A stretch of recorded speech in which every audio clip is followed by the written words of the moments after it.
So a lot of the turbulence in the world, a lot of the turbulence in the world, a lot of conflict in the world comes because we are ethnically different, we have different nationalities, and different genes, different phenotypes, and different so-called identities. And I've been fixated on identity for a while.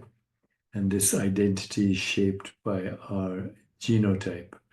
Genotype means the traits that we get from the genetic makeup of our organism, specifically the set of genes, or what are called alleles. It determines potential traits but is not directly observable.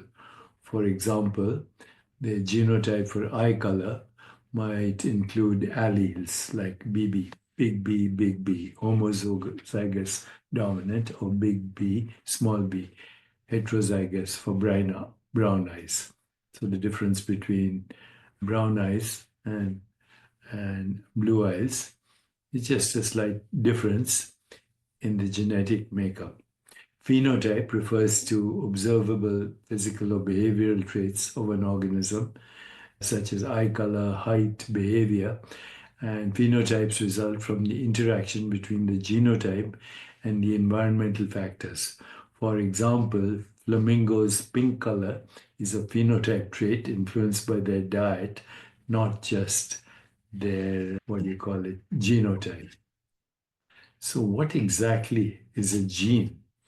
Well, from a medical standpoint, it's a bunch of DNA, really, deoxyribonucleic acid, with 4 nucleotides, which are considered the alphabet A, T, C, G: adenine, guanine, cytosine, and thymine. So that's a gene. It's basically the information, the blueprint that makes up your biological organism. So it's the information, the blueprint that makes up your biological organism. That's all it does. But that's who we think we are.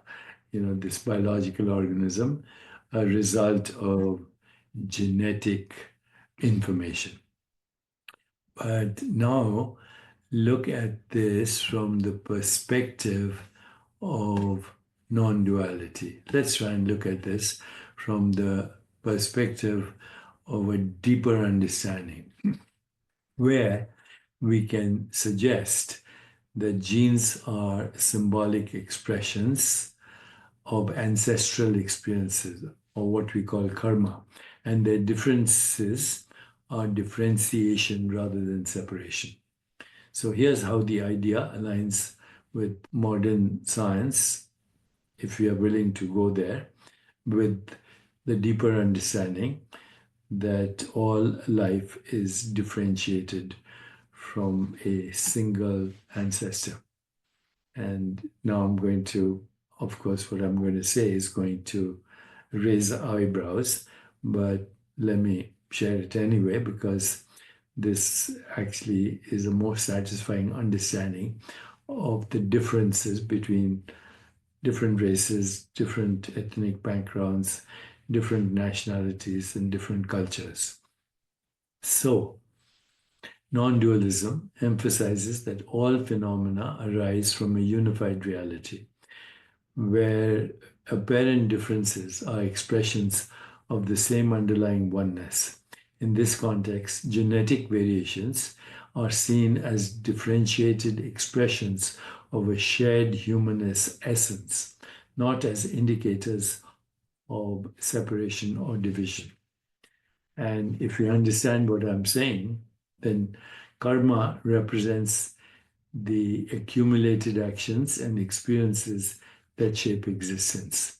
And in this context, genes are symbols. They symbolically represent this karmic inheritance, carrying the imprints of ancestral experiences into the present while still being interconnected with the whole.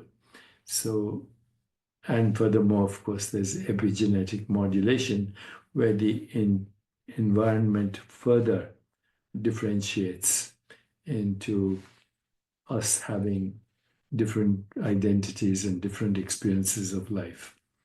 So this is differentiation. It's not separation. Non-dualism rejects the idea of absolute duality, self and other, form and emptiness, and genetic differences, therefore, can be understood as necessary manifestations within the interconnected whole, distinct but not separate, much like waves on the ocean. So our genes, symbolic expressions of ancestral karma, and is epigenetic activity modulating personal karma and, immediate karma. Of course, karma is very complicated. There's ancestral karma, there's ethnic karma, there's genetic karma, epigenetic karma.